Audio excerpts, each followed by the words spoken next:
जय हिंद फ्रेंड्स। आज हम लोग बात करेंगे इस वीडियो में जस्टिस यशवंत वर्मा की, जो हाल ही में न्यूज़ में रहे, कुछ सही कारणों की वजह से नहीं रहे। तो बात यह है कि जस्टिस वर्मा के घर पर बर्न्ड कैश पाया गया, जलाया हुआ कैश पाया गया। हुआ यह था कि मार्च 14 के आसपास, रात को 12:15 बजे के आसपास उनके क्वार्टर, स्टाफ क्वार्टर के यहाँ से जलने की एक तरीके से स्मोक आती है। तो उसको बुझाने के लिए फायर ब्रिगेड आती है। फायर ब्रिगेड ने पूरा जो आग लगी हुई थी उसको बुझा दी थी। लेकिन उसी फायर ब्रिगेड को बुझाने के दौरान एक वीडियो लीक हो जाता है, जिसके अंदर ये बात करी गई कि जस्टिस वर्मा के घर से बहुत सारा कैश, जला हुआ कैश बरामद हुआ उसी रूम से जहां पर आग लगी थी। वो रूम दरअसल एक्चुअली स्टोर रूम था, जो स्टाफ क्वार्टर्स जो बाहर की तरफ होते, मेन क्वार्टर में नहीं था, बाहर की तरफ था। तो वहां पर ये पूरा का पूरा जो मैटर हुआ, उधर आग लगी हुई पाई गई।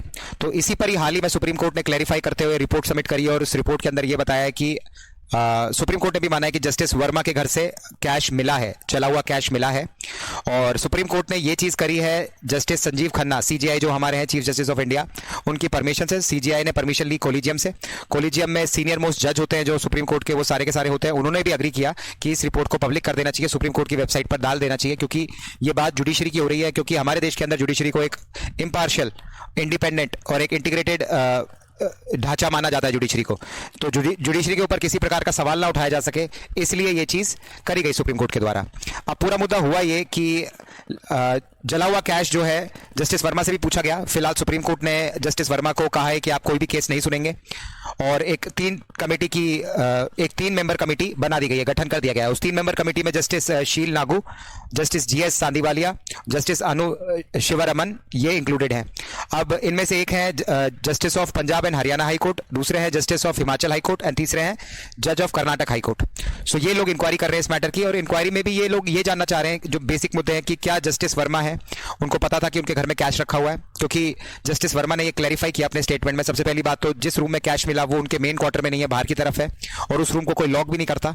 उसमें जनरली स्टोर रूम का जो सामान होता है वो पड़ा हुआ था, उसको स्टाफ जो था नॉर्मल वो भी एक्सेस कर सकता था, कोई भी व्यक्ति एक्सेस कर सकता था। तो जस्टिस वर्मा ने कहा कि अगर मुझे पता होता कि मेरे पास कैश इतना होता एक्चुअली में, तो क्या मैं ऐसी जगह रखता जहां सबके लिए वो एक्सेसिबल हो।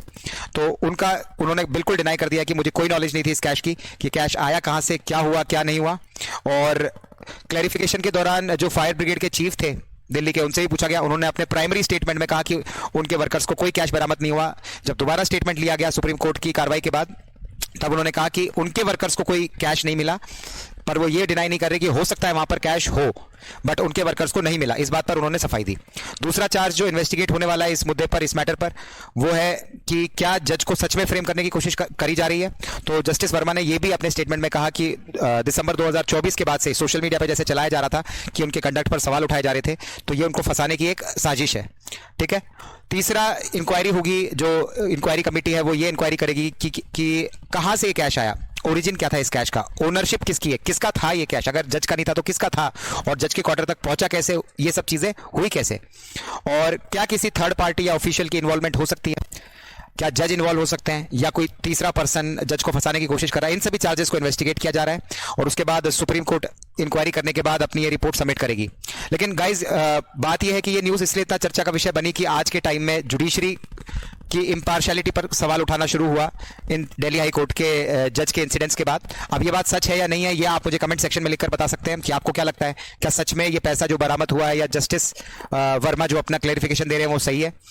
दूसरा, अब सुप्रीम कोर्ट आगे क्या क्या कर सकता है। तो सुप्रीम कोर्ट ये कर सकता है, अगर जांच कमेटी को अगर लगता है कि सच में मिसकंडक्ट हुआ है, या इस प्रकार की हरकत करी गई है, या इतना पैसा वास्तविकता में जज के पास था तो कहाँ था, तो फिलहाल तो उन्हें किसी भी तरीके के जजमेंट में जज करने से रोक दिया गया है। लेकिन आने वाले समय के अंदर अगर ये बात सच प्रूव होती है कि था, तो उन पर उचित कार्रवाई की जाएगी और ट्रायल चलेगी। लेकिन अगर ये चीज प्रूव नहीं होती है, चार्जेस अगर फेक मिलते हैं, तो उनको दोबारा से रीइंस्टेट किया जाता है। देखते हैं आगे सुप्रीम कोर्ट अपनी रिपोर्ट में क्या डालता है, क्या ये चीज करता है। बाकी ये सब इल्जाम जुडिशरी के ऊपर लगना एक अच्छी घटना नहीं है, अपने आप में ये एक बहुत मैलिफाइड चीज है।